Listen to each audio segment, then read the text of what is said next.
This conference will now be recorded.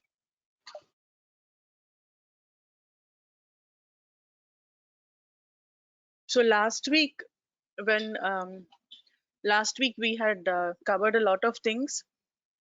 We looked at Tableau architecture, right? And we know that in order to begin our work in Tableau, we need to first connect to a data source, after which we can create the reports, after which we will share it using different options available. We looked at Tableau architecture and some basic charts like how to create text tables, bar graphs, different variants in a bar graph like stack bar graph and side-by-side bars. We looked at circle views. We looked at pie charts, bubble charts, and how do we transform that bubble chart into a word cloud. After which we looked at some concepts like how do we sort the data, how do we filter the data, what is a group and how to create it, what is a set and how to create it also I think was covered, right? So we looked at all these concepts about hierarchies, creating folders, and we started our discussion on database joins. When data is split across multiple tables and we have to combine it together, then there are different methods or options available. One of the way we do we combine data coming from multiple tables into a single, virtually creating a single big table out of it, is using the concept of joins. So what is the prerequisite to be able to perform joins on data?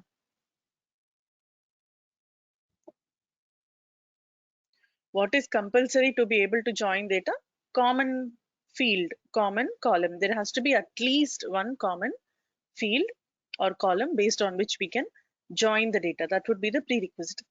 And we understood that there are 4 different types of joins which Tableau supports. Like for example, I think use the same data source like earlier I was using to explain the concept. We'll do a recap on that and proceed further.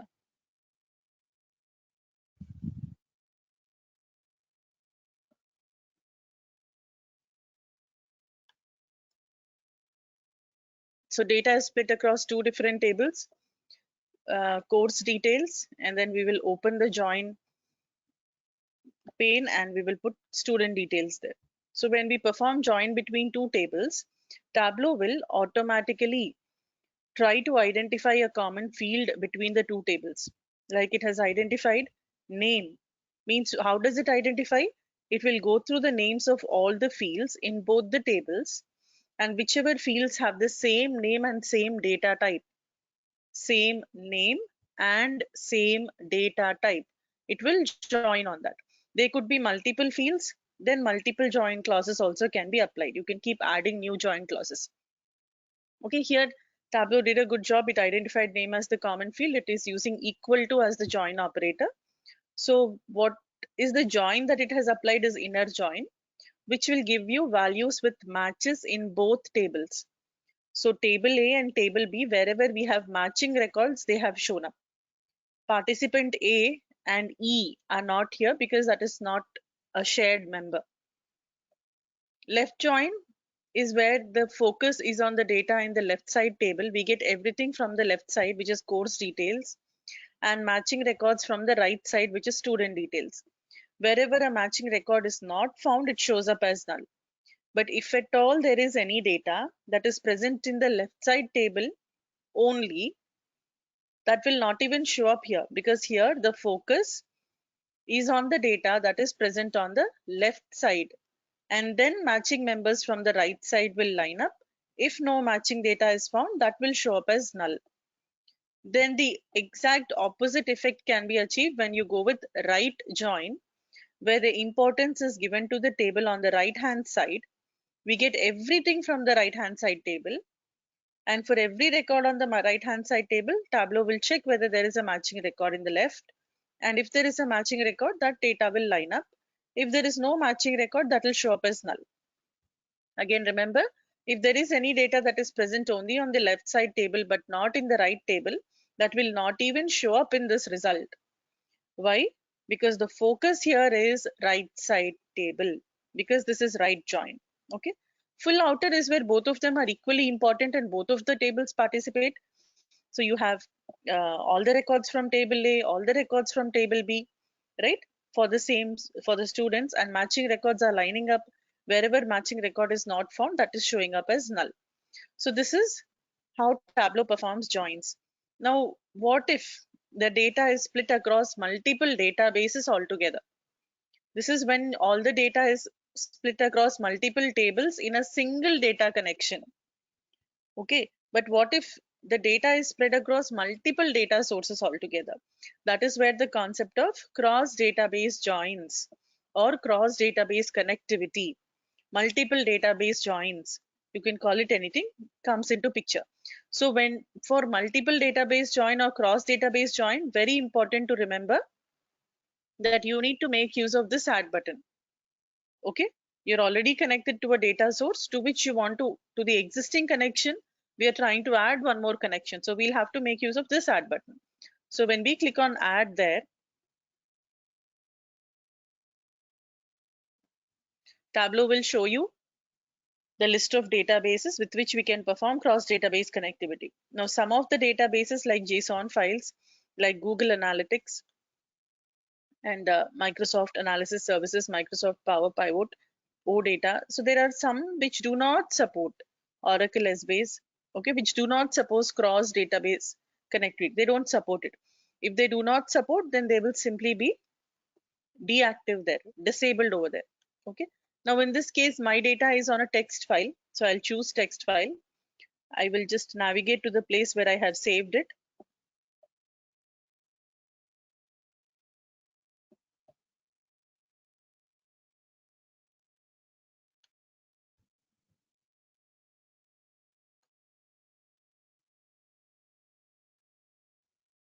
Okay.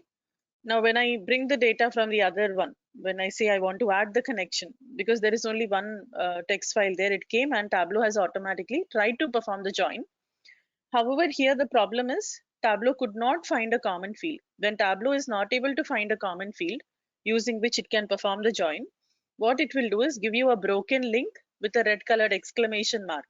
This is Tableau's way of telling us that, okay, I could not find anything in common here. So I'm not able to join the data. What we will do is we will go and tell Tableau what is the common field. How would we know? Because we are the people who are working on that requirement on that project for that client. So we should be familiar with the data. You should sit and talk with the database administrator or whoever has created it or whoever has enough domain knowledge and database knowledge to tell you about the data. So you need to talk to your client. You need to talk to the database people there, understand about your data, and then only proceed further. So now name over here is stored with a different name, student name over here. So Tableau could not identify, but we are telling Tableau, all right, you use name from the course details table and join it with student name present in the student details table, because I know that is the same field. So we can join on it. We will tell Tableau that by selecting the fields, and then depending on whatever join operator you select, you will get the result. So this is exactly the same as your simple single database join. Only thing is data is coming from multiple databases here, and Tableau very neatly it color codes the fields. So you can see an orange bar here with an orange bar here and an orange bar here, meaning this data is coming from student details, and these two columns are coming from course details, which comes from joins Excel. Okay, this is what we had discussed before we winded up our session last week. Now let's go. Let's say I'm connected to Sample Superstore and I've been given a requirement to work on.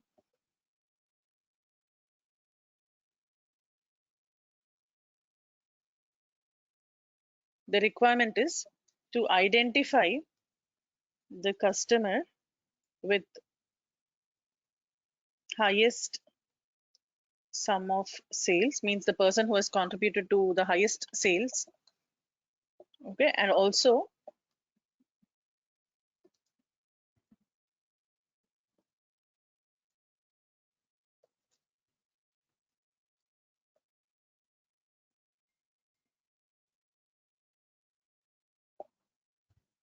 returned orders with highest sum of sales, but for returned orders. Now, how will you solve and answer both of these requirements?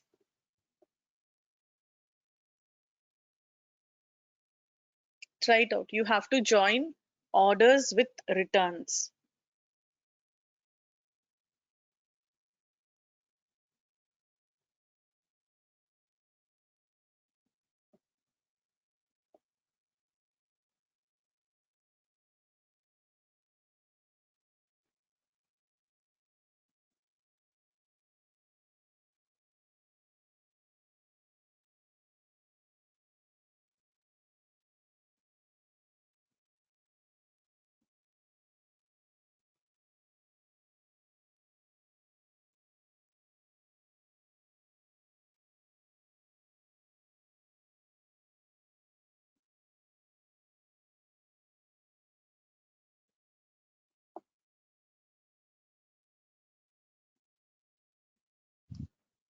So how would we approach this problem statement?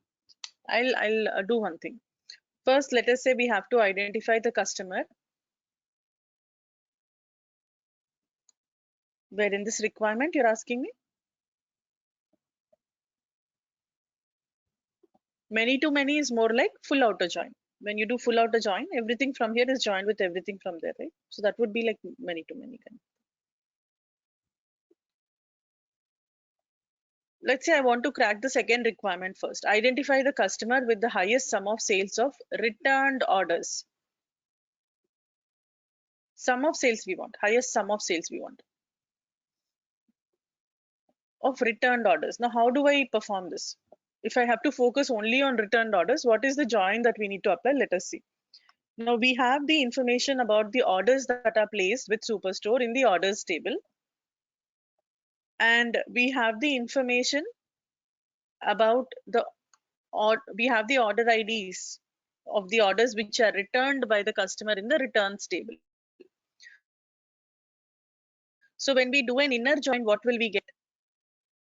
If we perform an inner join here, we will get data which is present both in orders table as well as in returns table based on the order ID field Tableau is doing it. So an order ID that is placed in orders table as well as in returns table will come up in the result of your join. Agreed?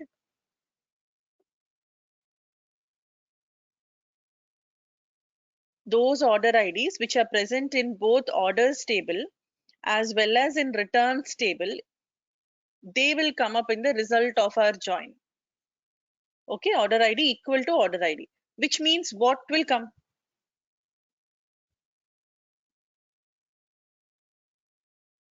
What will be the order IDs that are present both in orders and in returns?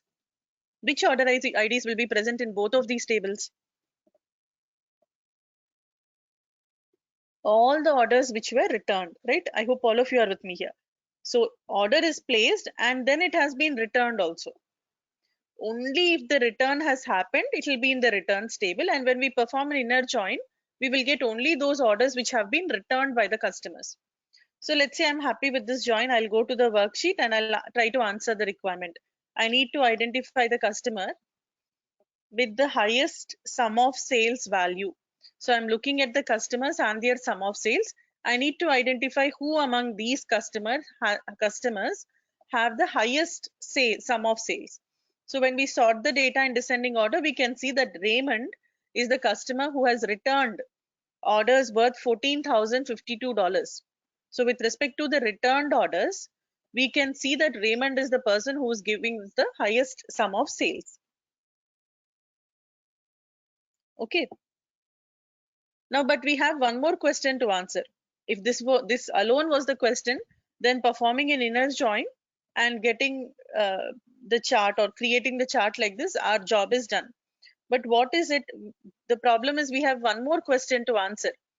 We also need to identify the customer with the highest sum of sales. For all the orders that have been placed by the business, by the customers with the business, we need to identify the customer with the highest sum of sales also. Will an inner join help us in this scenario?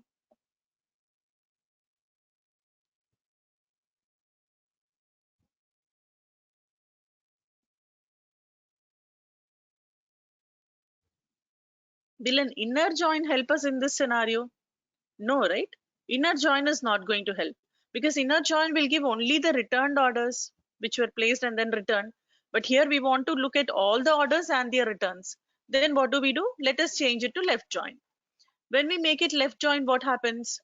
We get everything from the left side table, which means we will get the information about each and every order that was placed, all the orders information we have.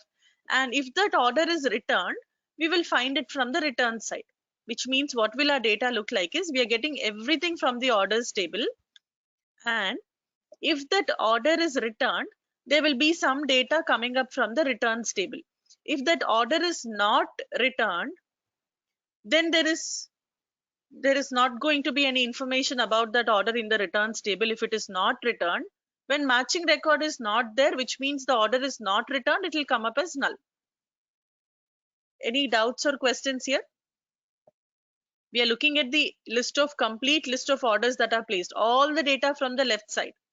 If there is a matching record on the right side, which is basically these two fields coming from the returns table, if there is matching record, what does it mean?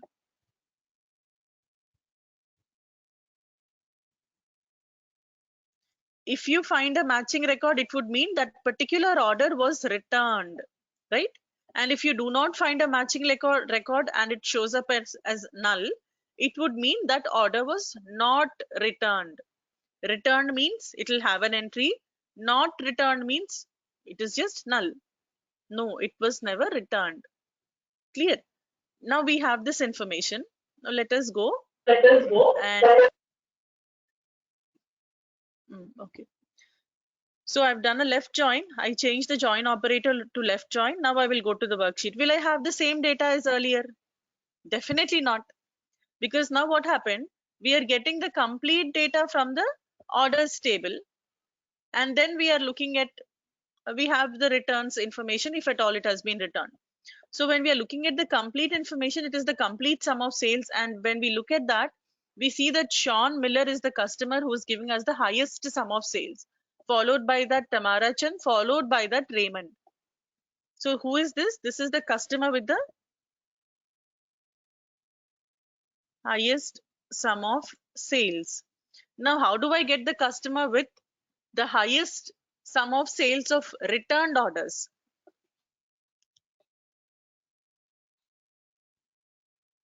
Let me duplicate this. I'm going to duplicate this chart. I need highest sum of sales of returned orders based on whatever we have learned so far.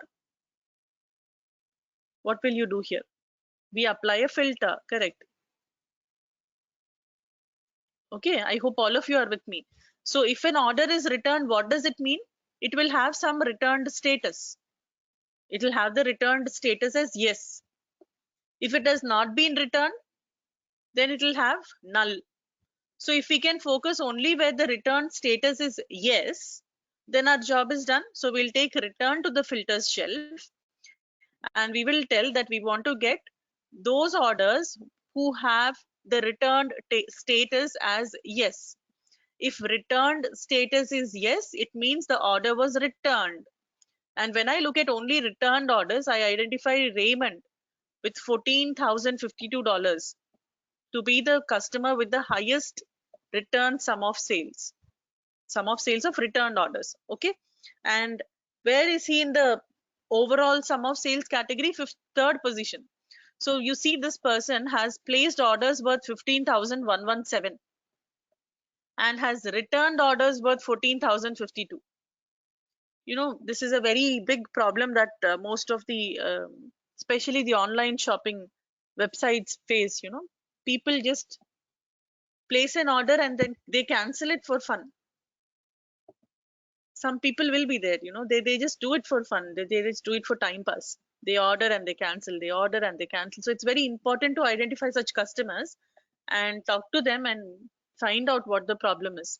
Why are they placing an order and then taking the trouble to cancel it every time, right? So it's very important to identify the customers with who are returning a lot. And when you identify such customers, you can either disable their account, or if you think it is actually a genuine problem they are having, then you can fix their problem, these kind of things. So these customers need to be attended to. So very important use case. Okay, and it also explains us about how the join that we apply is going to impact the subsequent processing. Getting your data connection right is very important. So when I did an inner join, I directly got this answer, but when I changed it to a left join, I had to put a filter and focus only on the orders that have been returned. All right, so that is how joins become very critical and important in your analysis. Okay, take a moment to do this, and if you have any questions, let me know. Otherwise, we'll proceed further.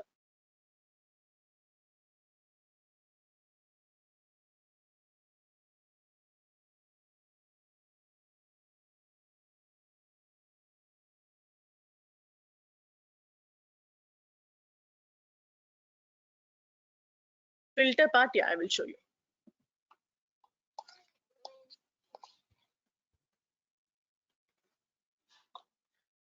You just have to take the returned field. Okay, there is one field return, provided you have joined the data here and you have used a left join, then you will find the returned field. Okay, that you drag and drop on the filters shelf.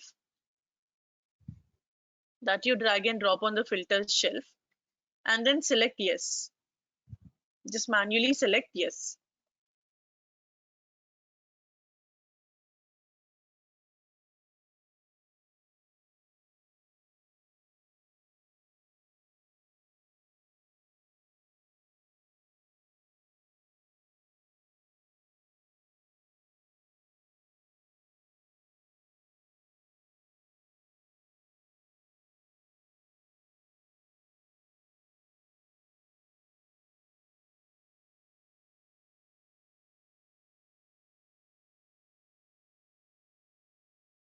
Okay, I hope this is all okay.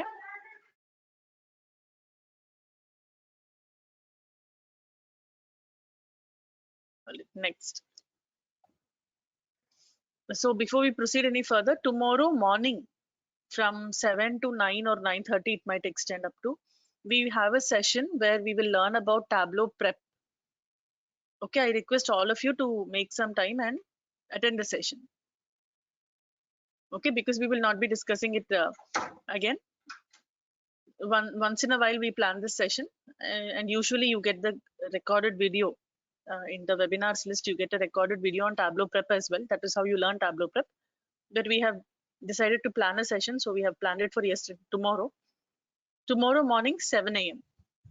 I request all of you to attend the session on Tableau Prep. Okay. The link has been shared with you, I think, already. It is sent to your WhatsApp group. So you can use that link. It's a different link, I believe. So you can use that link to join the session tomorrow morning. Did you all get the link?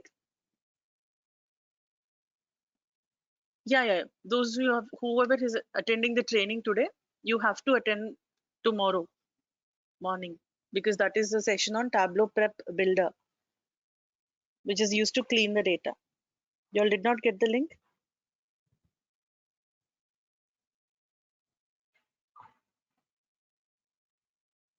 No, not yet. Okay. I will have it sent to you all because it's important that you attend tomorrow morning. I will have it sent to you all.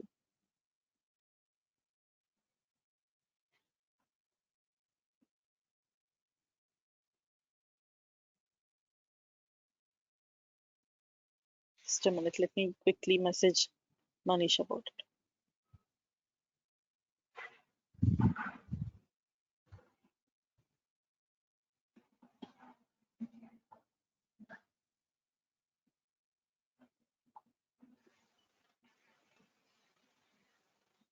All right. He will send it.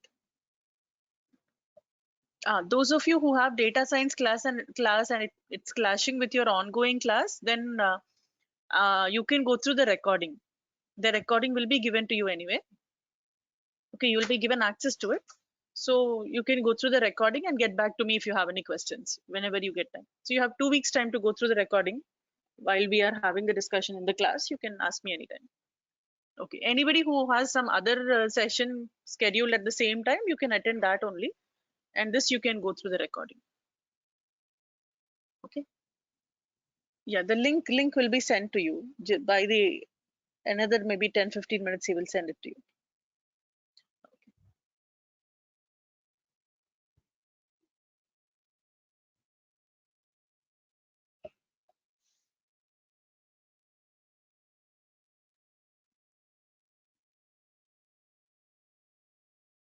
So we have seen cross database connectivity. Next thing we will see is unions.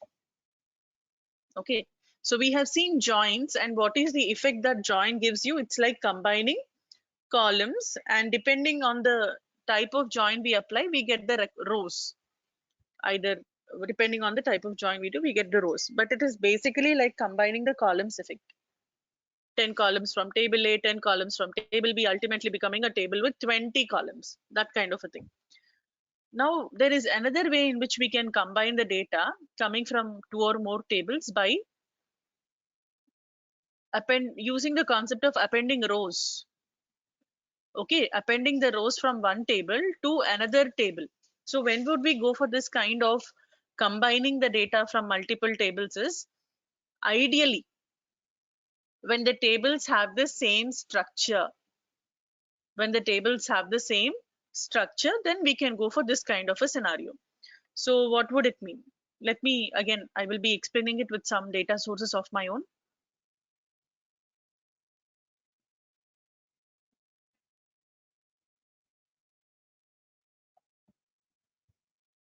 So let us say there is one business.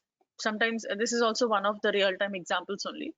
They have they are storing the information in such a way that every month they create a new file for the data for the transactions happening in that month. All right. So what they do is every month they create a new file to record the transactions happening in that month in that file. So and the way they save this file is also very interesting. The name that they have given to the file is also very interesting. They name it with the name of the month, May, and the year, like 2016. Day when the transaction happens is recorded in the database, which means to understand the date, I need to combine this day with this month and this year.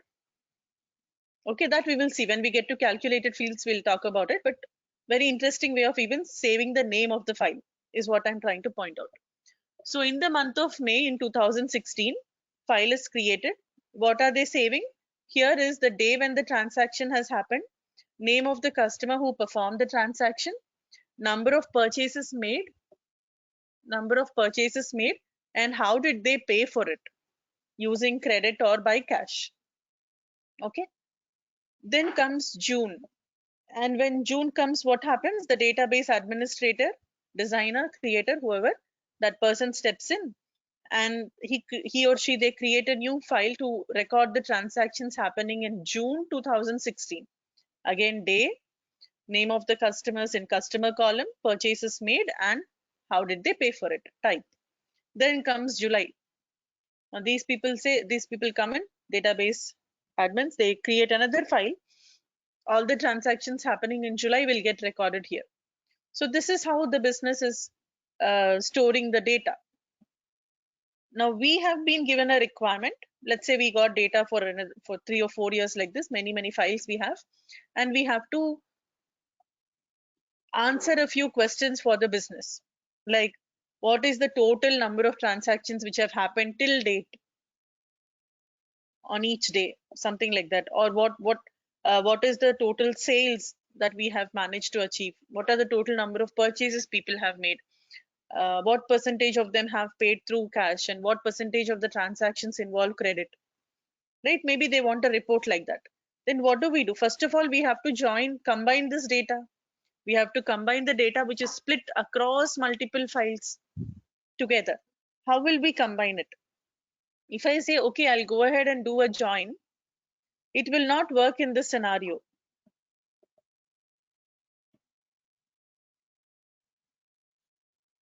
It's not an Excel, it is a text file. So I'm making a completely new independent connection to the text file. Now here you will notice something very interesting will happen. Even if I select only one text file from here, I'm going to select only one text file from here and click on open. And you will notice that Tableau, it brings all the text files present in that folder.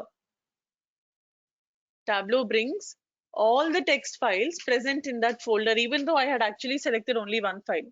With text files, with PDF files, it will do this. Okay, with text and PDF files. In PDF file, it will get all the pages in the PDF file. But again, there'll be a page picker for PDF file. You can at least tell, okay, get me pages from so and so to so and so. With text file, we don't have that thing. Directly, it will bring all the text files, even though they are not actually participating there. It will just show you all the text files present in that folder, whether or not they participate in the join or union or whatever you're trying to do. I can see the data from May because I had selected May. Now I need to combine this with data from June and July and August and September. How do I do it? First of all, I'll have to open that join interface. If I bring June and place it next to May, what will happen? Tableau will perform a join, and it has decided to use day as the common field on which join should happen. Okay, 4 columns from June and 4 columns from May.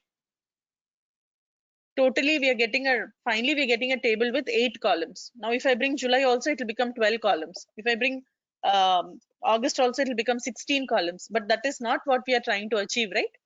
We don't want 4 columns to become 8 and 8 to 12 to 12, then 12 to 16. No, we are not trying to combine the columns. We are trying to combine the rows. We are trying to combine the rows. So we will not perform join, remove. Instead, I want a union. So how do you perform a union? To perform a union, you just drag, like June file, you drag it, and I'll have to place it below the May file, not next to it. If I place it next to it, it'll become a join. If I place it below it, you see, as I start taking it towards May, there's an option, a pop-up, drag table to union. And when I take it further closer, it turns pink. That is when I will have to leave it there. So the data for May and data from June, both of them are getting appended together. You see, these 3 transactions are from May, and then we have appended the transactions from June here. Okay, so what is the end result? The number of columns did not increase, but the rows have increased because this is combining rows. All right. And one very nice thing which Tableau will do to help us a lot is it will create a column by itself. It will give us one bonus column, one additional column called as table name, which will contain the name of the table or name of the file from which this data is obtained. So these 3 records belong to May and these 3 records belong to June. So I know clearly which data corresponds to which month now. No problem at all. Then comes July. So I'll just take and place it under the existing. You see May 2016.csv and there's a plus sign. Plus sign means we have combined multiple things together using union. July. Now when I do that, data for July also gets appended. Okay. May, June and July is fine. Okay. Then comes August. Now in August, what happened is the database administrator, the old person who was there, he resigned. A new person came and stepped in and started creating the files for this business. So the new database administrator, creator, this person made one change here. Structure of the file is the same, data type is same, structure is same, everything is same, but the name this person changed. This new person who came, he said, I will call this name customer. He knows that day has to be the first column, customer the second column, purchases the third column, type the fourth column. This person is a little lazy, let us say. Instead of entering full name customer, he or she, they have given cust dot. Okay, the name of the column changed. Now what will happen? Let us see. August, when we try to append, customer is being considered to be one column, which is coming from these 3 files, May, June and July, and cust dot is being treated as a separate column, which is coming from August. So in cust, we don't have a column cust dot in any of the other files, which means obviously data will not be there. So that is null. And we don't have the column customer in the August file. So that is null. Getting it? So union also could result in increase in the number of columns if the structure of the files is not uniform. If the structure of the files is not uniform, we get into such problems. Okay. So the structure and the names of the fields, everything should be correct. Now again, here we have an understanding about our data. We know about our data. We have an understanding about our data. We know that customer and cust dot are actually one and the same. They both actually hold the same information, names of customers. They can be combined or merged together. Now, how do I merge these 2 columns into a single column? You just select both the columns, click on the drop down icon of any one of the column, it doesn't matter, of any one of the column, and select the option merge mismatched fields.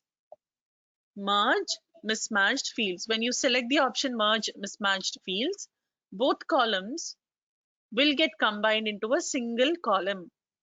And here you can rename, right? We know, we discussed that we can rename a field, so we can just double click on it and say this is only customer. Getting it? So like that, sometimes you may have to intervene and fix such issues when they occur. Now let us say we have been dragging one by one tables. We are not happy about it. We want Tableau to, automatically take care of it. So what we will do is,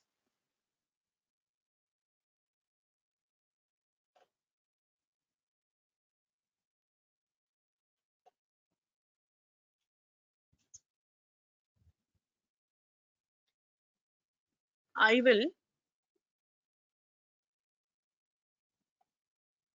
just use new union option. Okay, new union option, and take all the files. Just drag and drop them here. In one go, they will all be union together. In one go, everything will get union together. Okay, this is not required. We'll remove.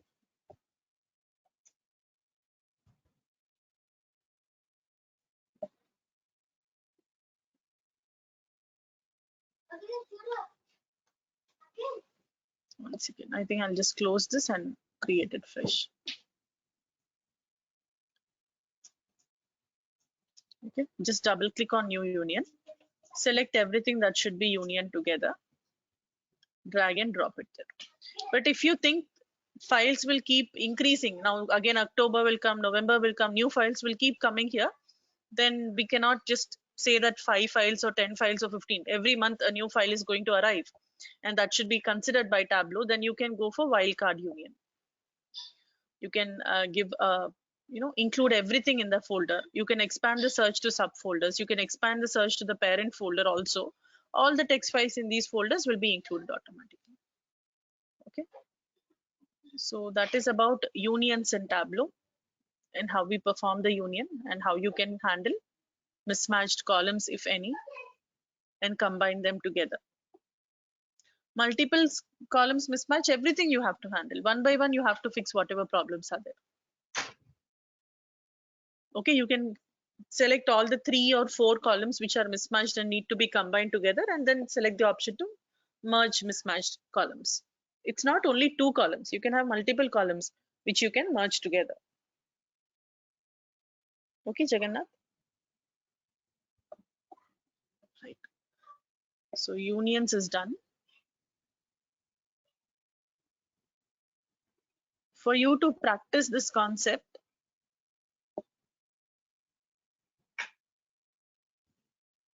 this one thing, I don't know, I think I might have shared one link with you all, right? Google Drive link.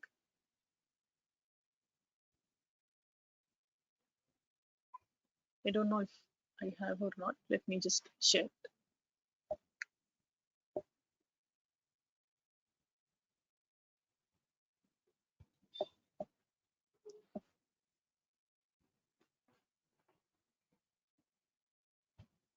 So most of the data sets that we will be using actually for our training, I have given you all. Certain data sets, like these tiny data sets, which are only for explanation sake and all, I have not given, I think. So you can go here. You see May, June, July, data is here. Whatever I have used to explain the concept, September, etc. So I will share the link to this drive with you all.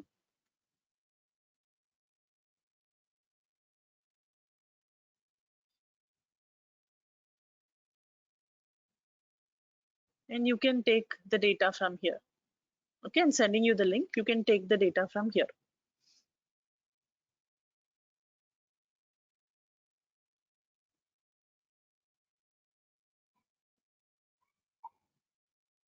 All right. So you can download it later on and you can practice the concept of unions using that data. Now you all please get connected to Microsoft Access sample superstore database that is given to you. Microsoft Access sample superstore. So how will you connect to it? If you're using Mac, then you will not be able to connect. You can just observe. The rest of you who are using Windows and have Microsoft option appearing here, if you want you to do it along with me, you can get connected to it. So choose Microsoft Access, and you have to browse and select the file from wherever you have it on your machine, the sample coffee chain database. Okay, and hit open. Once you do that, you will be on the data source page where you stay. I mean, we will discuss what to do there.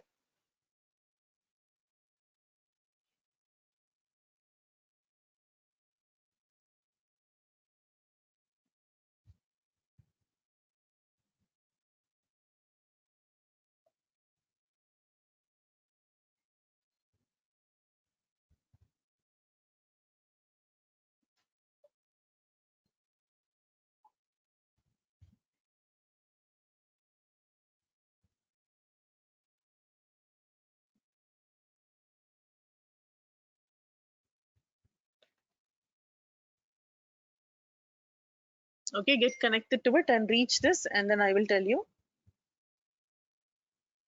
We'll discuss about another concept called as writing custom SQL queries in Tableau.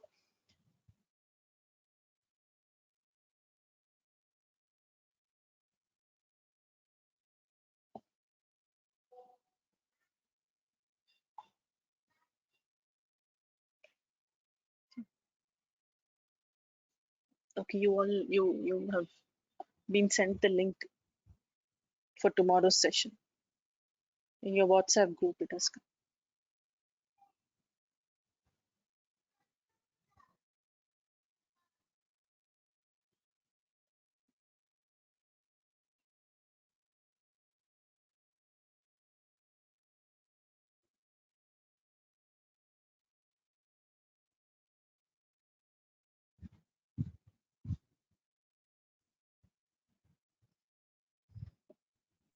Now in Tableau, when we connect to relational databases, okay, whenever we get connected to relational databases, Tableau Prep is a tool that we use for cleaning the data.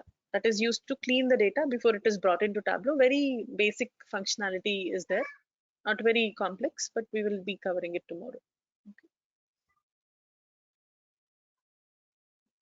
Yeah. When connecting to relational databases, we can write our own SQL query statements and fetch the data that is necessary for our analysis.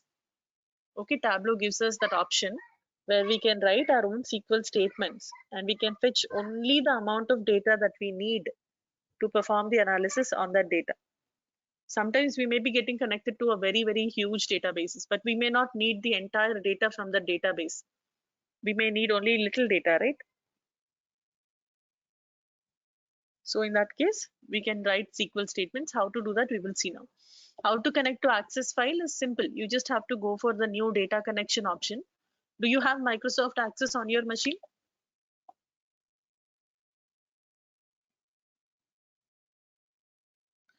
Sabahat? Then you just choose Microsoft Access, and from the data sources that you have downloaded from your AI Sprite portal, you will find one database with the name sample coffee chain.mdb. MDB is that Microsoft database. Okay, so you have to just browse, navigate to the place where you saved the sample coffee chain database and hit open and open again.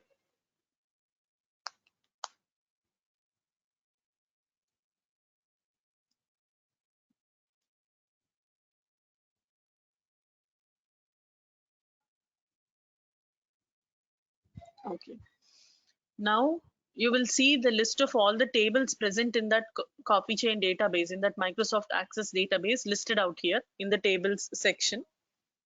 We need to use the data coming from, let us say, I want to use the data coming from all these three tables: fact table, location table, and product table. Now, fact table has all the factual data, like it has the information about profit, sales, etc., the planned profit, planned sales, so and so for different area codes. For different area codes, we have this information. All right. Then product ID is also there. Sales and product ID information is there. Area code information is there. Now we have to join this with location table. So what we will do is, first of all, open the interface for join. and use location table there. Tableau will automatically try to identify a common field. It has identified area code and it is giving you inner join. Okay, from location we are getting the location information like the market, the state and the market size. Then we want some data from product table, which I'm going to leave here. So it will join product table also with fact table only here, because location and product, they do not have anything in common. Location and product don't have any common field. So it is getting joined with fact table based on product ID. So product details are there in the product table, like the name of the product ID, and what is it of, type of that product, like will it belong to coffee or tea, that kind of thing. Now this is what Tableau has done. We took the help of Tableau to perform the joins here. We did not do anything from our side. Okay. If you want to see the SQL query which Tableau has written in order to fetch this data from these three tables, if you go to the data option on the menu bar, there's an option called as convert to custom SQL. There is an option called as convert to custom SQL. When you select that option, you will be able to see the query which Tableau is using to fetch the data from that particular database from those tables. Okay, it is selecting all these fields from fact table, these 4 fields available in location table and the 4 fields available in product table. It is selecting them by performing an inner join on location and area fact table using area code, inner join on location on product and fact table using product ID.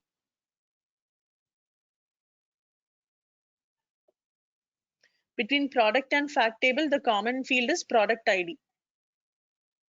Okay, product ID is the common field between fact table and location table.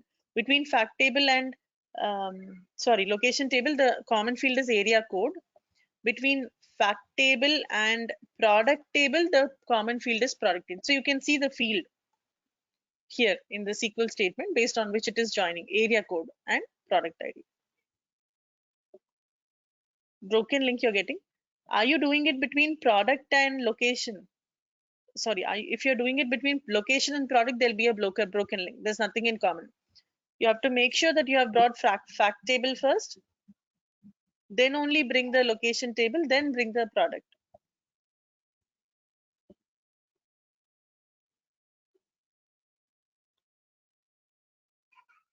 Ibrahim, it should work. I'll make you the presenter and check. Okay, just give me a minute. We'll finish this and I'll make you the presenter.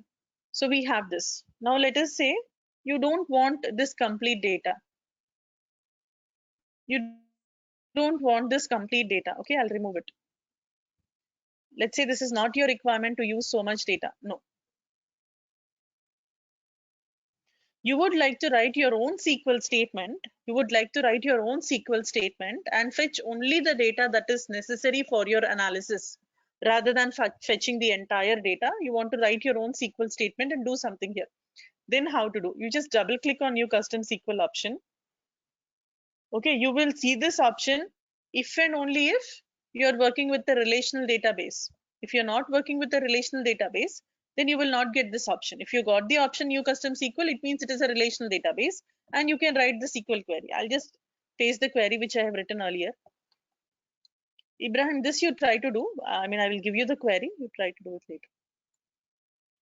So let's say I'm only interested in looking at the sales happening in this business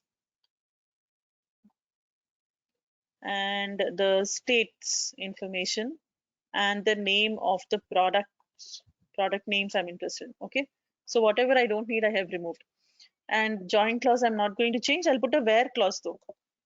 Where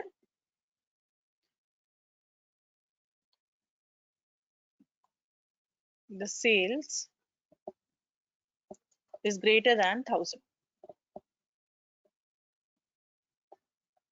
Okay, I want to get only this much information from fact table, this much information from location and product table by applying an inner join between the tables, but also I want only where the sales is greater than 1000. So I've written my own custom SQL query and Tableau will fetch the data that meets the condition that I have defined. Apparently nothing. Nothing is meeting the condition that I have defined. Let me edit. Let me reduce this to 500. Okay, greater than 500, we have 331 records with greater than 500 in the sales column. Getting it? So rather than fetching the entire data, whether or not it is required, you can only fetch what you need for your analysis by putting such conditions or writing your own SQL queries. All right, connect when you're connecting to the data source itself, at that level only we are putting a limitation on the number of records we want to fetch. So we are working with very little data, meeting the requirement. So your workbook also will be fast, charts also will get built very quickly. That is the purpose and use of writing or being able to write your own SQL statement in Tableau. Okay, so here, Ibrahim, I'll make you the presenter. Please share your screen. Those of you who do not have any questions, you can take a break.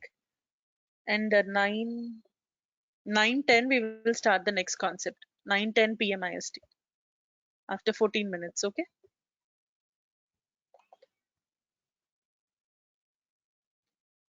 So next concept after 14 minutes. Meanwhile, you all can take a break.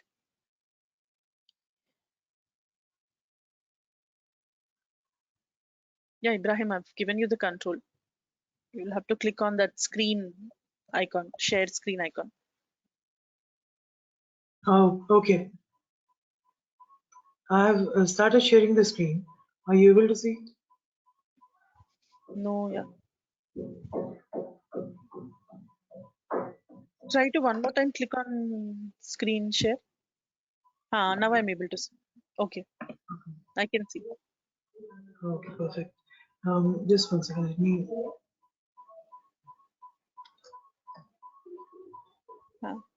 So, You're able to see the entire screen? so you got no Okay. data from fact and location you got. Now when you bring product, what is happening? No. If I'm Leave it trying next to to bring location.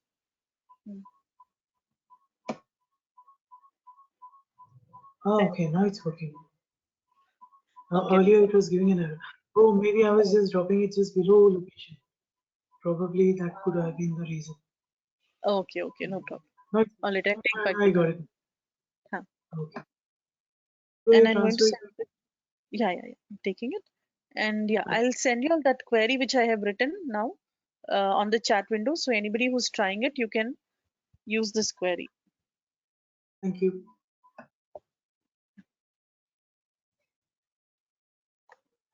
Okay, so we will start the next concept at 9:10 p.m. IST, which would be how many more minutes from now? 12 minutes from now. After 12 minutes, we will start the next discussion, which is on data blending. All right, thank you.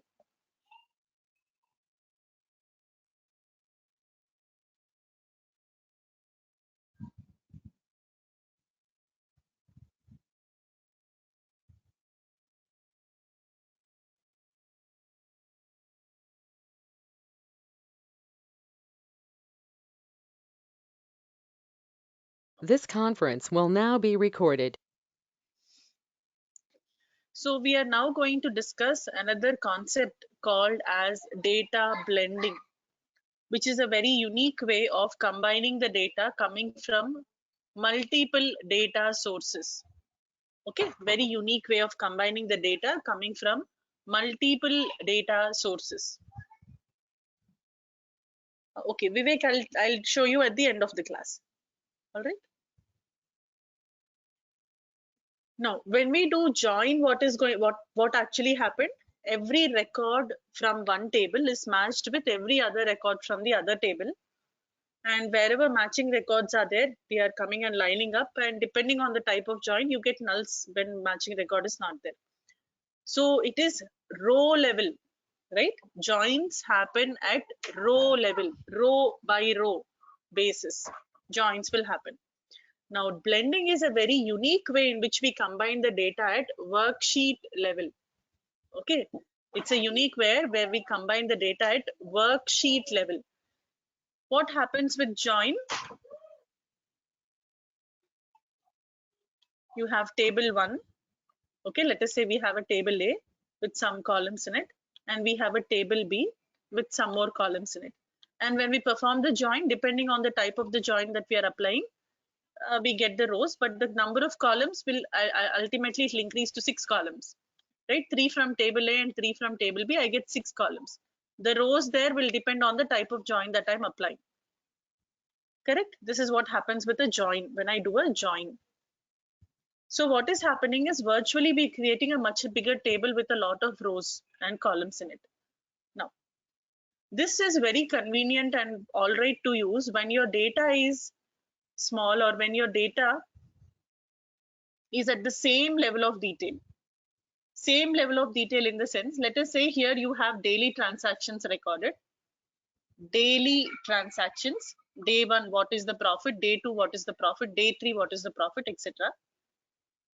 And here you have monthly goals given. For every transaction, let us say there is a monthly goal given for a product. So these products are being sold here. Daily, this is the profit happening. For that product at month level, what is the goal that it is supposed to achieve?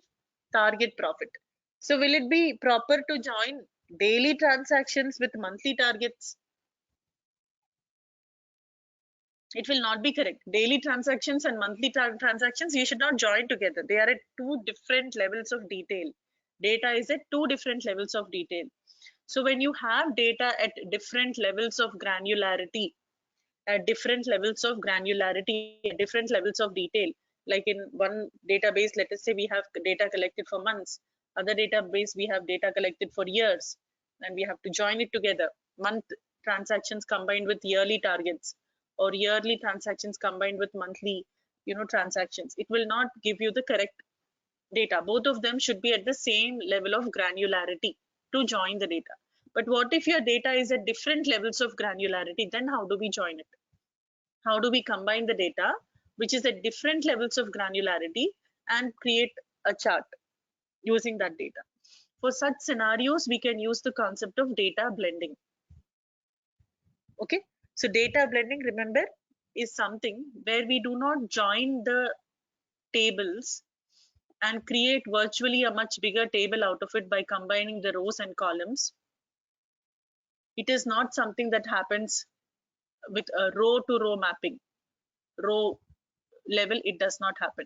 Data blending is a unique concept where we will keep the connection to both the data sources separate. So let's say I have one database A. So I will get connected to database A and create whatever worksheet I want to create, a report using that data.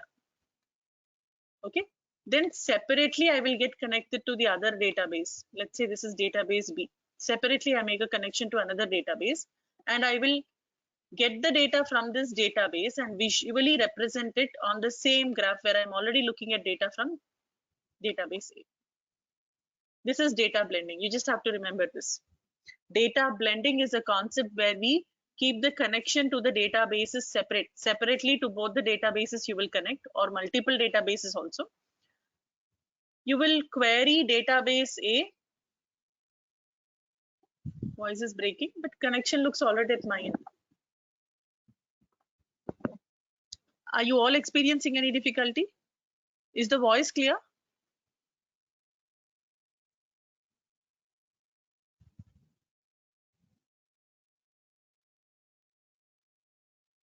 Okay, all right.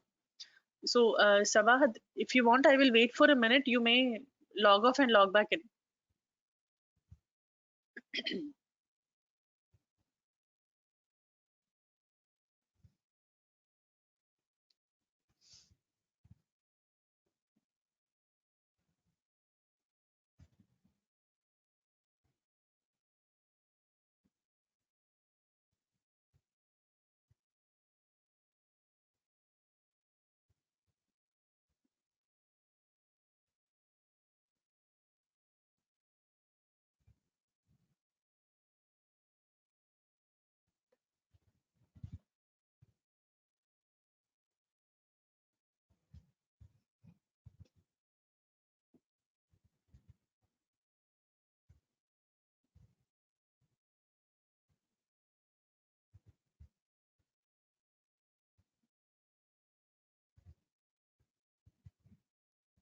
Okay, let's see now if it's clear. All right. So data blending is a concept wherein we make a separate connection to database A and then we make a separate connection to database B. Query database A, get the result and represent that data in the form of a report. Query database B, get the data and represent the data on the existing chart. Where we have already shown the data from database A, we are going to show the data from database B also. Okay, so at chart level, we are going to combine the results. At chart level, we are going to combine the results. That is what is data blending. Now, how to do it? Let me show you. I need your 100% attention here. So I request you all not to do it with me. Don't do it along with me. I will give you time afterwards to do it along with me. So let's say I got connected to sample superstore. I will just keep it make it a simple connection where I'm going to use only data from orders. Or it's okay, even if it is there's returns, no problem. Okay, let us say my requirement is to look at the yearly profits of Superstore. So I create a report with order date and I have to look at the yearly profits of this business. So I'm looking at the yearly profits and you can see that we have so and so profit from 2011, 12, 13 and 14. Okay, I got connected separately to database A, which is Superstore. Using the data coming from Superstore, that is date and profit, I have created a line chart. Now the business comes back, the client comes back and says, okay, I own another business called as coffee chain as well. Okay, I am also handling another business with the name coffee chain where we sell different types of coffee and tea related products. Now I want you to get connected to the coffee chain data and show me the profits of coffee chain. However, show me the profits of coffee chain here itself because I want to compare the two businesses' profits. I want to see which business is more profitable. Where am I getting more profits from which business? I want to understand that. So I want to be able to compare the profits. So show me the profits of coffee chain here itself. Then what we do? We get connected to the other database, coffee chain, which is a completely different database altogether. And we will make the connection. So I'm going to use the data from fact table.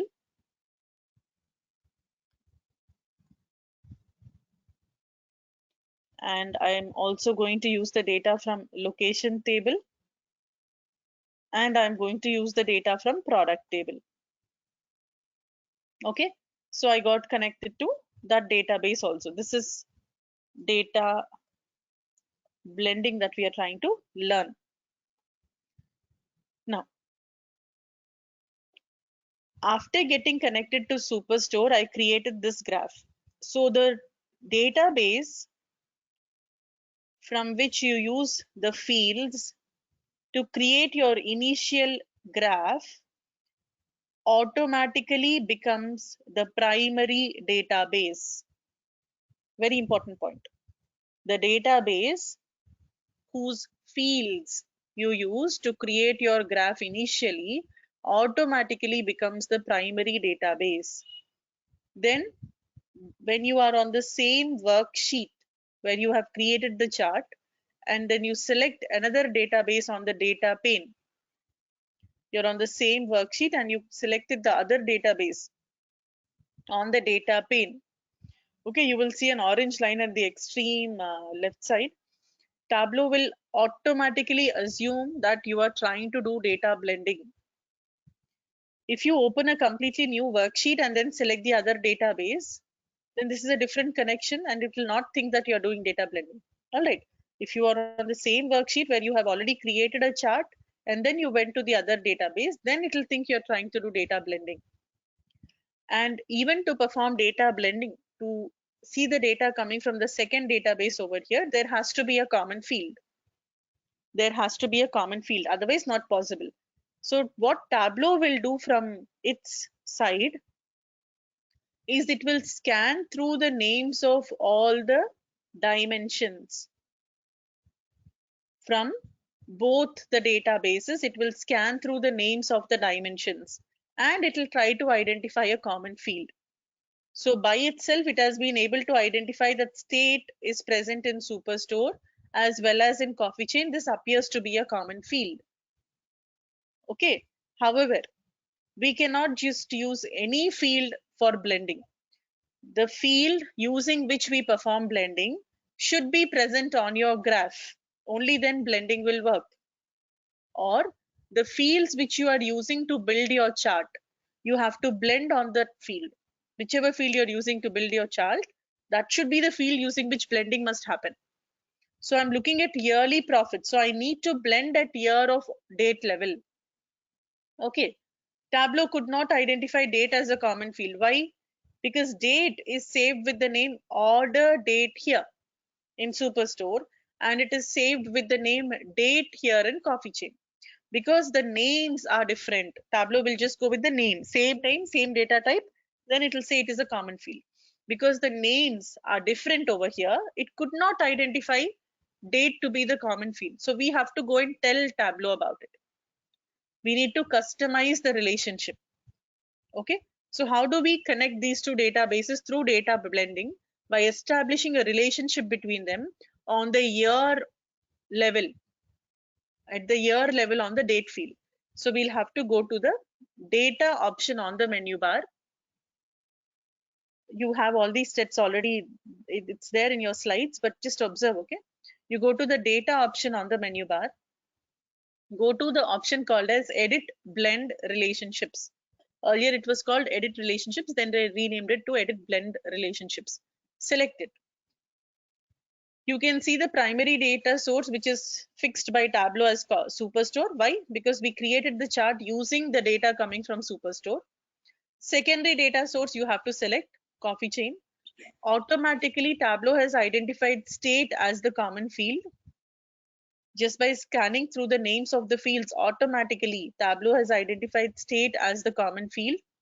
But we would like to customize the relationship and add date as the common field.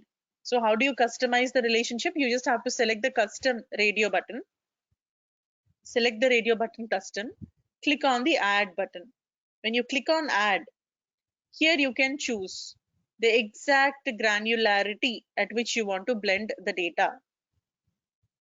So order date, when I expand, you can see that I can see different granularity of dates, year, and this side when I expand date, year only will appear because I have selected year here.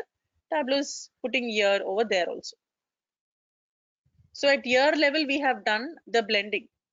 It works fine. But what if, because this is an interactive report, right? There is a plus sign, it is a hierarchy. What if the end user is going to click on the plus sign and drill down to the next level, which is quarter? If we have not handled that scenario, if we do not blend at quarter level, when the end user goes down to quarter level, the report will fail. It will give incorrect data. So we should also be able to foresee such actions which the client or the end users might perform on the reports and handle them beforehand. So just to be on safe side as a precaution, I will add one more relationship, this time at quarter level of detail.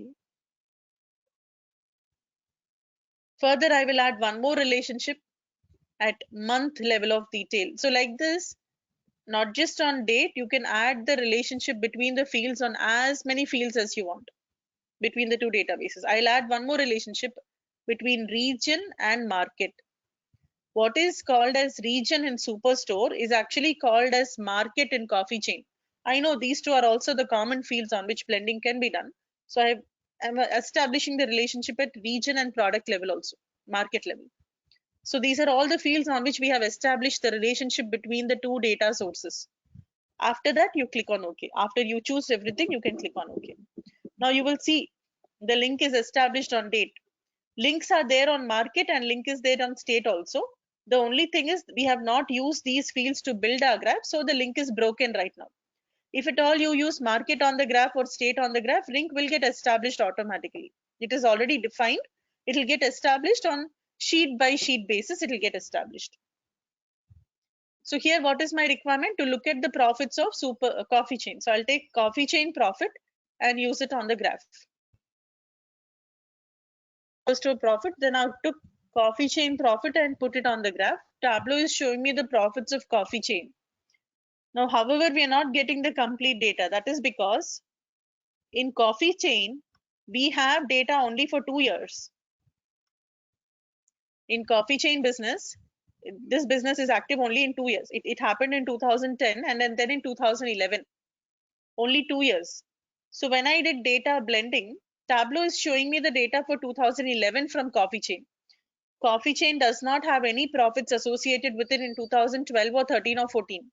When there is no data, that is showing up as null. 2012 is blank, 2013 is blank, 2014 is blank, so null. What about 2010? We have data for 2010 here, right? But it did not come up in the result of data blending, because data blending, when you combine at worksheet level, it behaves like this. It will give you everything from the primary data source.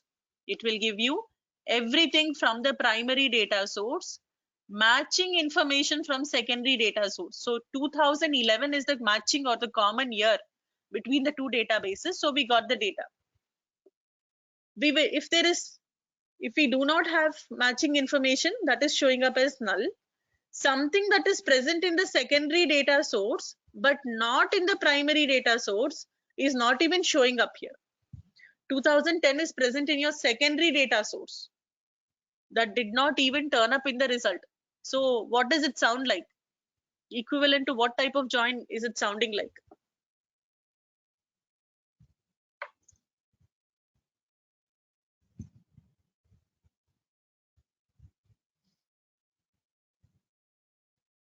Correct, correct. What does it sound like? The definition of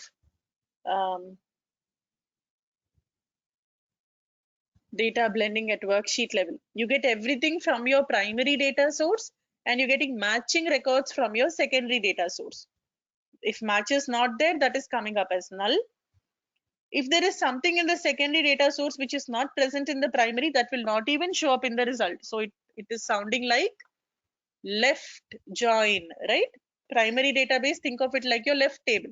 Secondary database, think of it like your right table. Okay.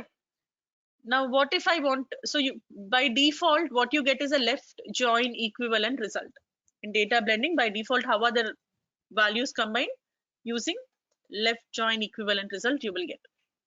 Do you think it will be possible to emulate right join?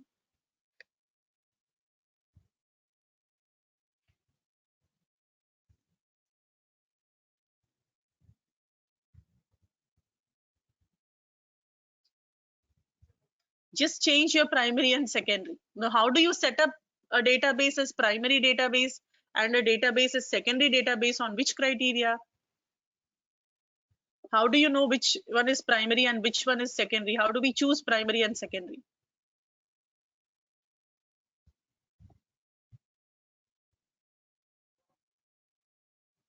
Change the orders. Correct, correct. So how do we decide which database is supposed to act as your primary database and which database is supposed to act as the secondary database?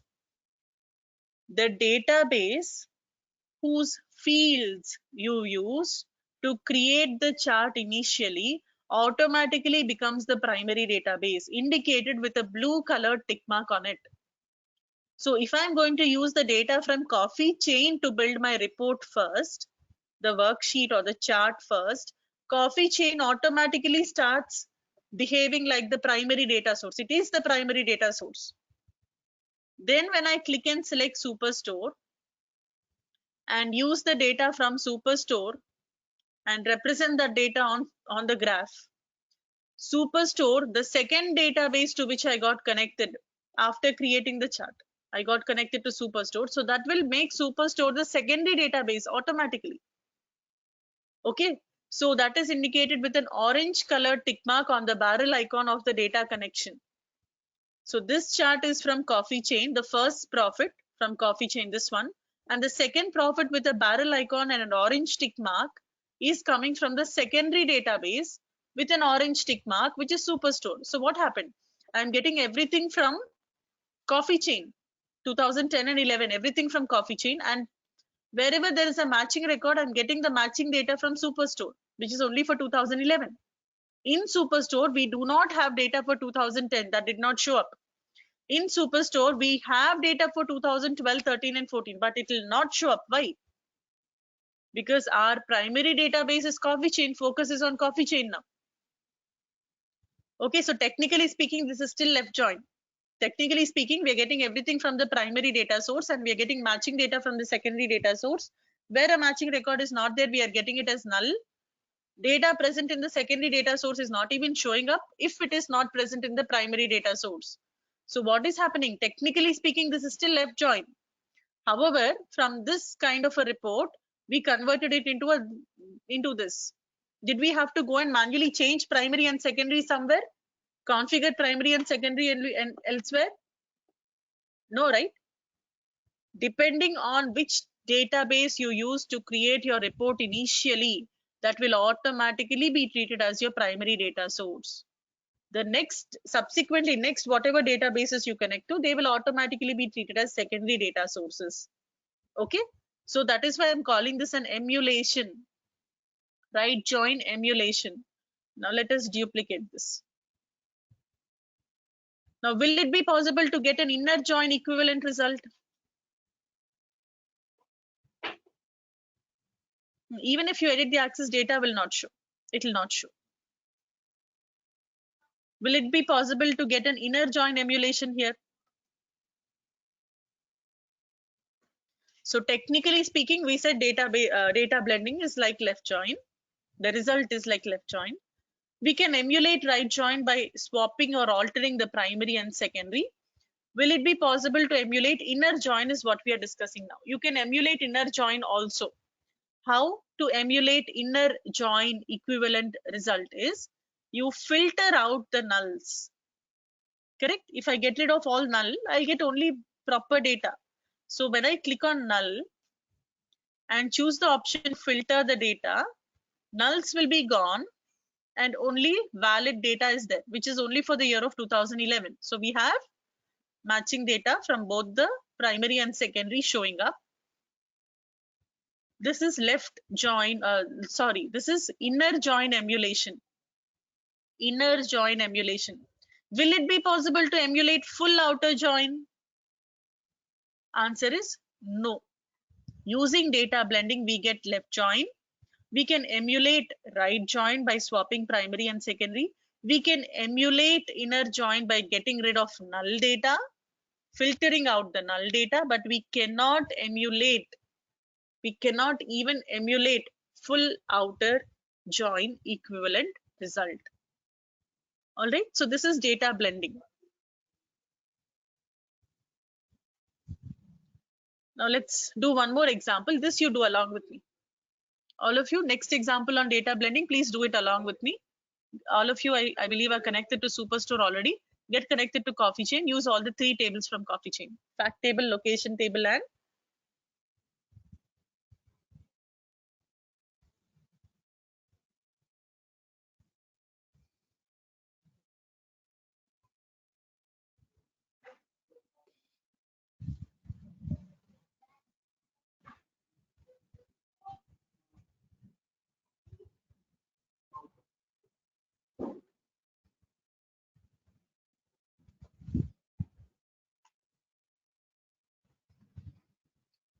okay, please connect. We will do an example on data blending now.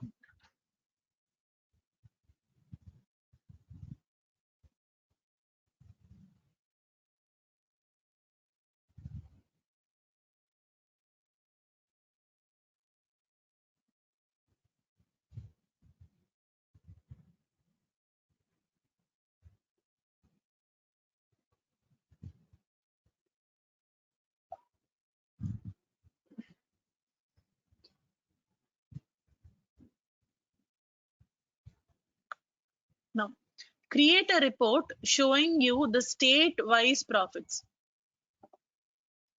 One database you need to connect is Superstore, which I believe you're already connected to. Next database is Coffee Chain.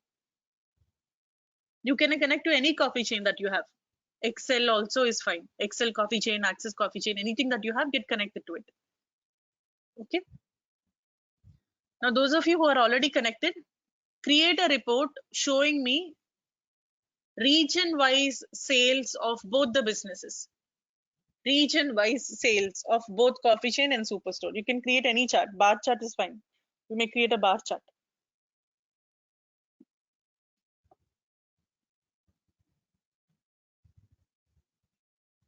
Regional sales of superstore and regional sales of coffee chain both should come up on a single report, single worksheet. Please try to answer that.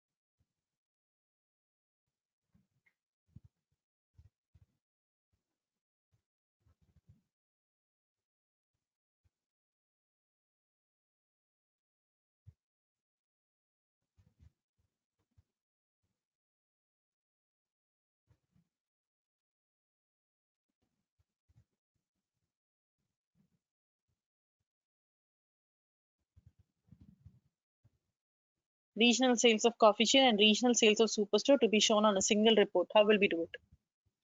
So let's say we are using superstore data. Region I will use. Okay. And sales I will. So that is giving me the regional sales of superstore. I'll turn on the mark labels. Regional sales of superstore. Now I have to show the sales, regional sales of coffee chain also over here. So I'll have to click on coffee chain. Did we establish the relationship between region and market? Because what is named as region in one database is named as market or territory. If you're using Excel version, it will be named as territory in the other database. Okay, so the relation is already established on my side. You may not have the relationship established. So how will you establish the relationship? Is you go to data option on the menu bar and select edit blend relationships option. Data on the menu bar and select edit blend relationships.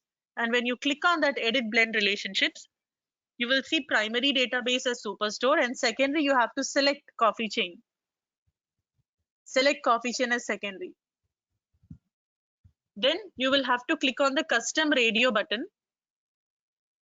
Start, then you can click on add. Choose region from one side and choose market or territory, whatever it is named as in your database, choose that from the other side, which is from coffee chain. And then click on OK. You should be able to see region and market as one of the items. Not getting, I'll tell you, Ganesh, 1 minute. Let me make you the presenter and check, okay? Once the relationship is established, now you can use sales. You can use sales from coffee chain and show it here. So that is the sales of coffee chain. Sales of superstore, sales of coffee chain. All right, now how do I know this sales corresponds to coffee chain? Because the second sales has a barrel icon with an orange tick mark. Orange tick mark represents secondary database. Okay, try it all of you and let me know if you have any questions. Now here we have the data for the same regions. Between both the databases, we have the same regions, central, east, south and west. Therefore, you will not lose any data. Okay, Ganesh, I'll make you the presenter. Please share your screen.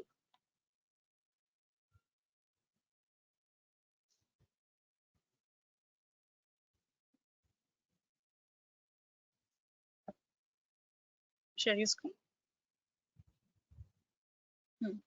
So you have done cross database connectivity. That is wrong. You go to coffee chain there. Which one? Superstore you're already connected to, I think. Remove Superstore. Go down to Superstore. Remove it. Okay, coffee chain is enough. Drag fact table now. Double click on fact table. Now you go to fact table and click on the drop down icon of fact table on the canvas in the middle. All right, you're using a slightly older version of Tableau, I think. No problem. Don't do anything.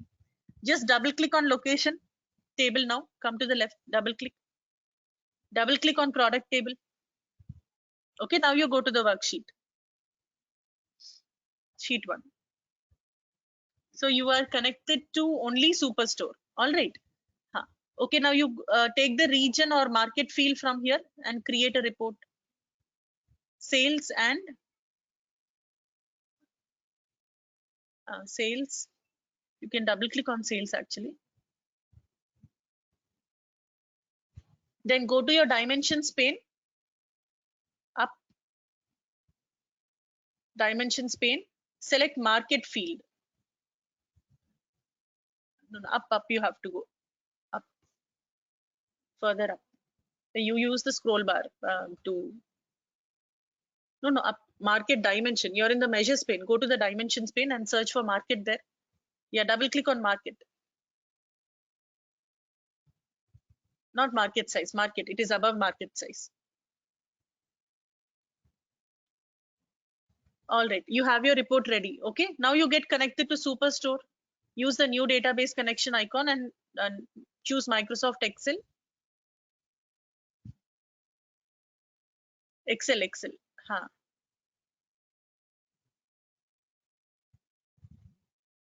Okay. No, this is by table only. Double click on orders. Just go back to worksheet 1. Okay. Now we need to establish the relationship. So you have to go to the data option on the menu bar. Click on edit relationships. Yeah, correct. Custom, add. State is there because that is the common field. Add. Select region from one side, market from the other side. Yeah. Select market from here and go to the other side and select region. Yeah, now click on OK. Okay. Now click on OK again. What happened? It did not get, it came. Okay. Click on OK. Now you take sales from here. From the measures pane, you take sales down in the measures pane. Yeah, drag sales and drop it on the rows shelf. Okay, done. So that is how you will do it. Okay, I'm going to take back the control.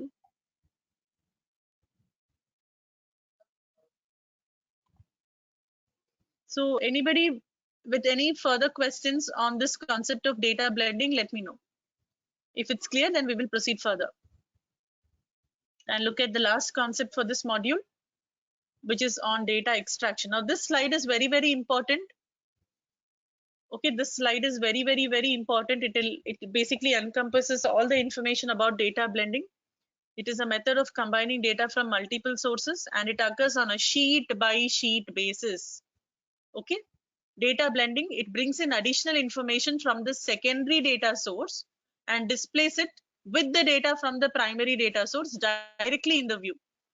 Unlike joins, data blending keeps the data sources separate, simply displays the information together at worksheet level. So this is ideal when your data is at different levels of granularity or different levels of detail. The order in which the fields are brought, that will determine which data source is primary and which data source is secondary. Primary data source, how do you identify it? Because it is indicated with a blue check mark. That is how you identify. Secondary data source and also the fields coming from the secondary data source, they are going to have an orange check mark. Linking fields, they will be automatically determined by Tableau based on the shared field names, or we go to edit relationships and manually create the relationships. Data blending behaves like left join, which may result in the missing data from secondary data source. Because importance is given to primary data source data, there is a chance that we will miss the data from secondary data source. Okay. So that is another thing that you have to bear in mind. You can emulate right join, you can emulate inner join, but emulating a full outer join with data blending is not possible. All right. Rani, I will help you after the session then. Okay, let's proceed to the next concept. For now, I will help you after the session.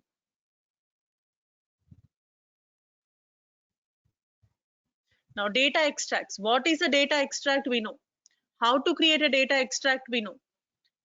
Right? And if we have how to save the data extract, we know. If we have already saved the workbook as a packaged workbook, where will the extract get saved? If I have already saved my workbook as a packaged workbook and then I choose to create an extract, where will that extract get saved?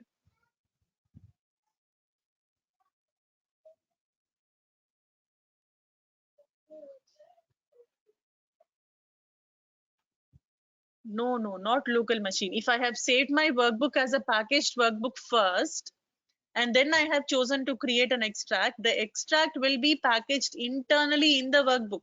It is saved as a part of your workbook itself. Okay, right? And if I have not saved my workbook yet, if I have not saved my workbook yet, or if I have not saved my workbook as a packaged workbook, instead I have saved it as a normal workbook, TWB, and then I choose to create an extract, where will the extract get saved? I have not yet saved my workbook, and even if I have saved it, it is a normal TWB, not TWBX. So I save it as a TWB, and then I choose to create an extract. Where will the extract get saved? It will prompt us to show a location, a place, a folder where we have to save it. So we can decide where we want to save it. We can save it on our local machine anywhere we want. Is this clear? No confusion here, right? If your workbook is first saved as a packaged workbook, then it will not prompt you. It will not ask you, where should I save the extract? It will not tell. Directly, it will package it internally in the extract. But if you have not saved your workbook, or if you have not saved it as a packaged workbook, instead saved it as a normal workbook, then you get the choice. Then we get the choice. Okay, fine. I can choose what I want in that case. All right. Now, when we create an extract, we have by default, like we know, by default Tableau extracts the entire data. It extracts the entire data, but there is also a chance where we can limit the number of records that we would like to extract. When we say we want to limit the number of records that we want to extract, we can use some options that are available over here, which we will be discussing. Okay. So one way in which you can extract the data is what? You just go to the database whose data you would like to extract, right click on it and choose to extract the data. Now, when you choose to extract the data, there's an option, the last option there you will see, hide all unused fields. After creating all your reports, you have decided to extract the data. For example, you can select the option hide all unused fields. When you do this hide all unused field, what happens is, after you select that option to hide all the unused fields and then you click on extract, what happens is, this book is not yet saved, so I just got the option to save it. Tableau will extract only the data that has been used in that workbook to create the reports. Whichever fields were not used in any of the worksheets, they will not be extracted. So I had used date, market, state, profit, and sales from coffee chain in the reports that I created, in the worksheets that I created, in the charts that I created. So it has extracted only that much data. Unused fields all were removed automatically. So how do you limit the number of columns that you want to extract? Very important. All this, whatever we have discussed on data blending, whatever we are discussing on data extraction, all these are interview questions. Okay. With the data blending, they will ask you, how do you decide which is primary, which is secondary? How do you identify which is primary, which is secondary? What is the result equivalent to? Will it be possible to get another type of join result like right join or inner join? Will it be possible to get left join? So even though I'm not pointing out explicitly this is interview question, these are all interview questions only. Okay. And with extraction also, they will ask you, how do you limit the number of columns that you want to extract? To limit the number of columns that you want to extract, first you create all your reports, and then when you extract the data, select the option hide all unused fields. Columns will be gone. Whatever columns were not used will be gone. Okay. Now let us say I want to extract data from sample superstore. So I'll right click on it and say that I want to extract the data. Maybe I am interested only in the data for certain regions, not all the regions. So what I will do is, one second, let us just create another worksheet for clarity's sake only. That's all.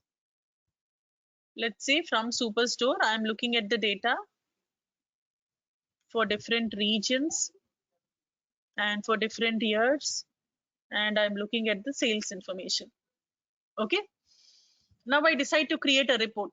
So I will go create an extract. Sorry, I want to create an extract. How do you create an extract? Is you can right click on the name of the data source and choose to extract the data. By default, extract will include the entire data. But how do you limit the number of rows that you want to extract? How do you limit the number of rows that you would like to extract? You add filters. One option is add filters. So when you add filters, let's say I want to put a filter on order date. I want to get the data only for 2 years. At year level, I'm putting the filter. For 2013 and 14, I want to get the data. Okay, I'll add one more filter. This time I want to get the data for only certain region, central and east. So what will happen if I extract this data now? First of all, I have to save it because I have not yet saved the workbook. But the reports will reflect only the data present in my extract. What is the data present in my extract? I have data only for 2014 and that too only for central and east region. So how do you limit the number of records that you want to extract?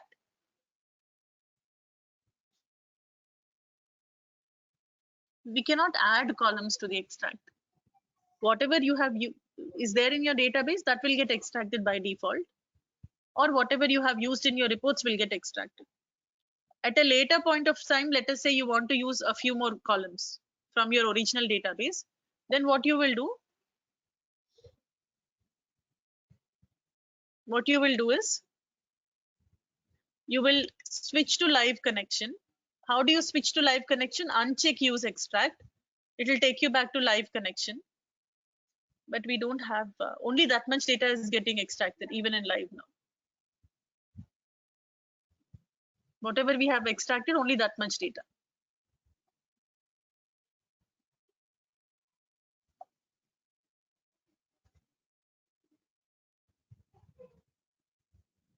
At most what you can do is maybe no. So this is not going to work. So be very careful when you're using that option to extract the entire data. You may have to actually replace your data source if you need additional columns. Okay, so you have to reconnect to original. That's the only option. Again, you connect to the original where we are doing it with coffee chain, right, where we got only little data. So what we will do is we'll add one more connection to our database coffee chain.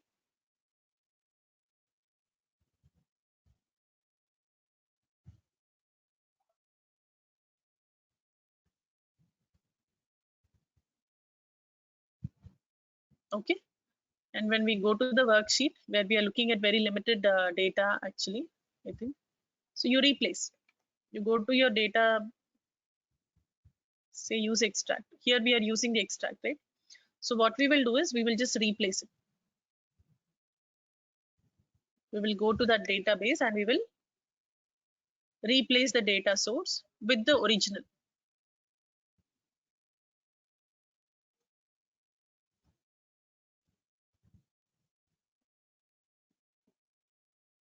Okay, you get connected to your original database and you replace it with the original. And then you can close the connection which is not required. Where you have extracted the data, only a part of that data is extracted and you lost your data, you can just replace it with the original. So hide all unused fields is a very tricky option which you have to use only when you are 100% confident that you are not going to need anything additional. So after you have extracted the data, can we re-extract the data? But even when you re-extract, I think that option of hide all unused fields will not become active. Okay. Hide all unused fields is a little tricky. For other things, you can edit the extract. So here I have extracted the data and I'm looking at the data for what? Central and East region, 2013 and 14. Now I want to edit this extract. So I'll use extract data again, and I can go to filters and remove what is not required. So what happens now? I have removed the filter on year and I'm going to extract the data again. So I got back 2011 and 12 because I have removed the filter on. The other 2 years. Whatever year filter is gone. Getting. So you can re-extract or replace the data source. You can switch back to live mode by unchecking use extract. It will show you the report with the live data. Again, you can go back and say use extract. It will show you the report with extracted data. All right. Now, when we are extracting the data, One way to limit the amount of data that you're looking at is to put a filter, which you can edit or even delete at a later point of time. Next thing is you can also tell how many records you want, number of rows. Top by, let's say I want only top 100 rows. I want only top 100 rows. So it will just fetch the top 100 rows from the data connection and show you the data corresponding to it. When I say top 100, what happens? From the beginning, I will get the top 100 rows. 1, 2, 3, 4, 5, 6, 7, 8, 9, 10, all 100. But now this is what corresponding to East and Central. Let me edit that, remove that filter basically. Top 100 rows, it will give me the top 100 rows. This is one way of limiting the number of records that you want to see. You can put filters, that is an option. But if you want the entire data, you don't want to filter anything, but you want only a sample of that data, you can go with the top whatever number of rows that you need. Another thing we can do is, if you don't want top so and so rows, you can go with a sample of whatever number of rows. This is going to give you a more healthy data, we can say. See, when I say top 100, I don't know whether the top 100 will cover all the scenarios that I have.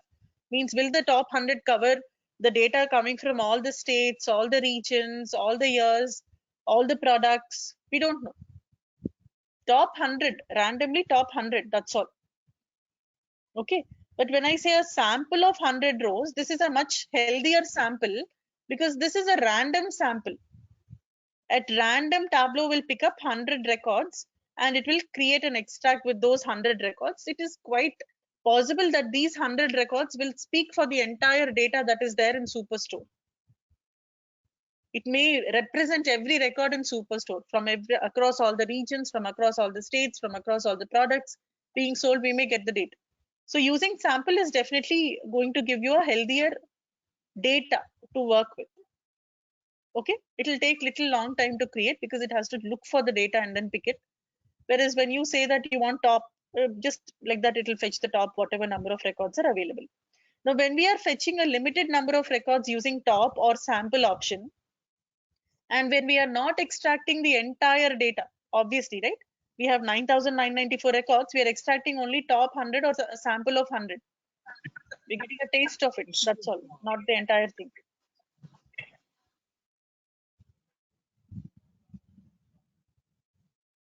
Okay. In that case, we cannot set up something called as incremental refresh. You can see incremental refresh is disabled. Okay, you cannot set up incremental refresh in that case. Then what to do? If you want to set up an incremental refresh, you have to extract all the records. Only then incremental refresh is possible. Okay, if you want to set up an incremental refresh, you have to extract the entire data, all rows. Incremental refresh you can set up, and you can also tell based on which field you have to refresh. Orders table, and I want to refresh it by the ordered row ID.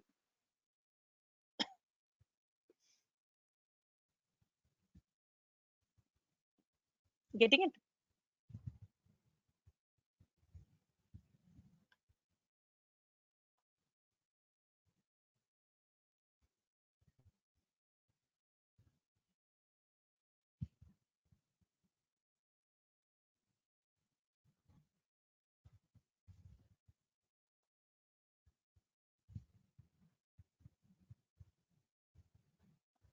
Just another 5 minutes and we'll wind up. Okay. Now here I have data from Superstore. I have data like this. 9,994 records I have. Complete data in Superstore. 1 to 9,994. Now I decide to extract the data. Okay. So I choose the option to extract the data. And I want to extract all the rows. However, I want to allow incremental refresh. Something called as incremental refresh I want to allow. What is the table I'm working with? Orders table.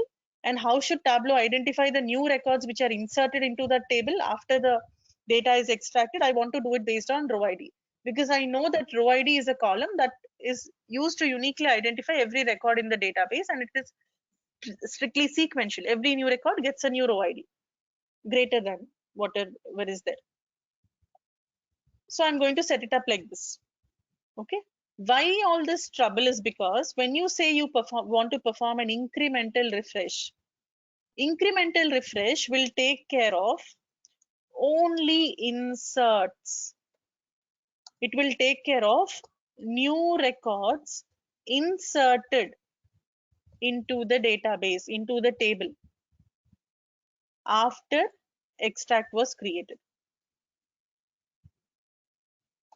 If any existing records are updated or if any existing records are deleted, incremental refresh will not take care of it. Okay, that is why we have to tell exactly how it is supposed to identify the new records. Now, after doing this, suppose I'm going to extract the data.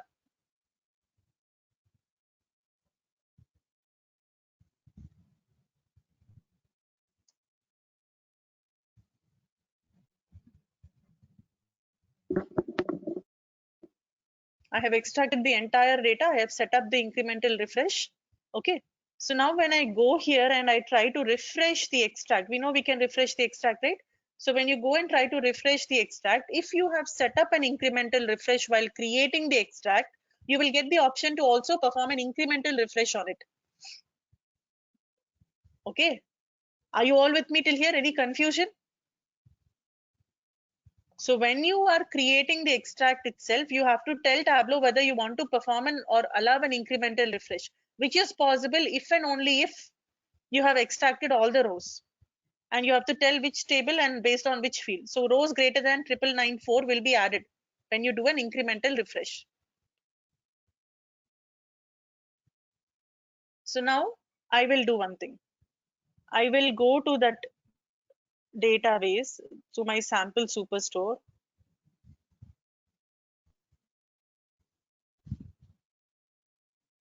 And I will now modify it. What I will do is, let's say I am going to delete 9992. I deleted one record 9992, and let's say I have inserted one record 9995, and let's say I update one record for 9993. I will use this as some other shipment, something new, not standard class, not first class, not second class, something new shipment. I modified the record. What did I do? I deleted one record 9992. I updated one record ship mode, and I inserted one record 9995, and I also deleted 9994. 9992, 9994 deleted, 9993 modified, 9995 inserted. All right, now let's see what will happen. Control S. I will do an incremental refresh. Incremental refresh. So I'll do an incremental refresh. What will happen here?